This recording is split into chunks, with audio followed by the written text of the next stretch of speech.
An American priest is sent to Italy to study exorcism from the wise fathers and the ancient rituals.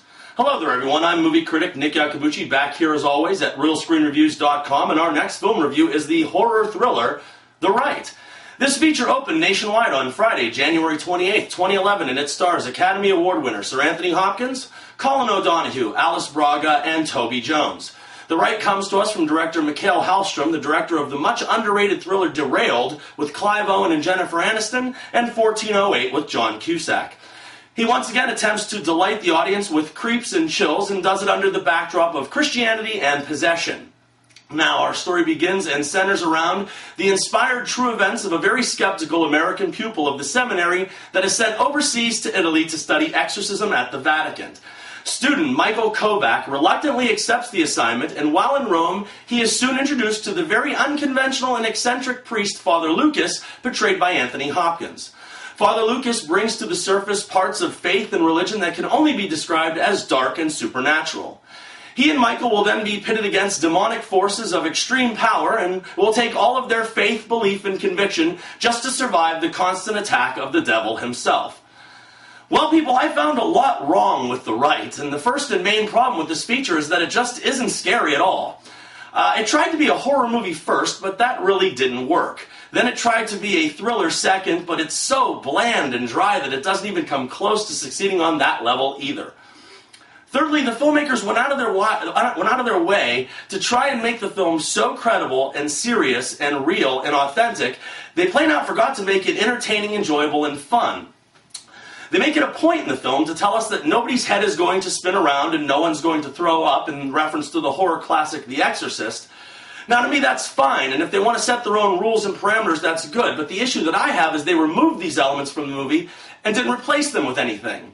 For the last 2 months, Warner Brothers Pictures have crammed down the throats of every human being on the planet how this is the next generation of horror excellence. And I wonder how that could be when the filmmakers have omitted every part of the movie that would be genuinely frightening. You know, The Rite looks good cinematically, and it does the best use of the locale that it can. Italy is such a beautiful place and films so well with its churches and landmarks, it almost creates its own identity, but the priests and the monsignors are hardly new ground when it comes to this subject. I've also seen veins in people's faces as recently as Thanksgiving in the movie Skyline, and going all the way back to the early 80s for Scanners. The segments of this film that were supposed to have substance I saw done much better and to more dramatic effect 20 years ago in William Peter Blatty's ridiculously overlooked Exorcist III with George C. Scott.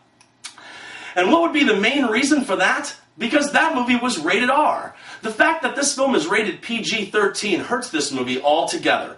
You could tell that they held back making this film so that it would come in at a PG-13 rating and in turn be able to reach a wider audience. However, when you hold back on any level, you never make the best movie possible. Also, the performances of the two leads really could have been much tighter. I think that I wrote the word overacting at least 3 or 4 times when describing the portrayal of Father Lucas by Anthony Hopkins, and if my previous critic Sean were here, he would most definitely state how Hannibal Lecter chewed the scenery for a good 50% of the movie.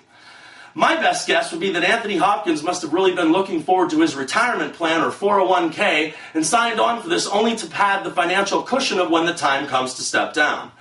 And then you can pile on top of that one of the most boring, bland, and dull performances of the year by the lead character, Michael Kovac. I would mention the actor's name, but I think I'm still trying to forget it. I truly can't beat the guy up too bad because I don't believe it to be the fault of the performer as much as I think it's the character that was written very boring in the first place.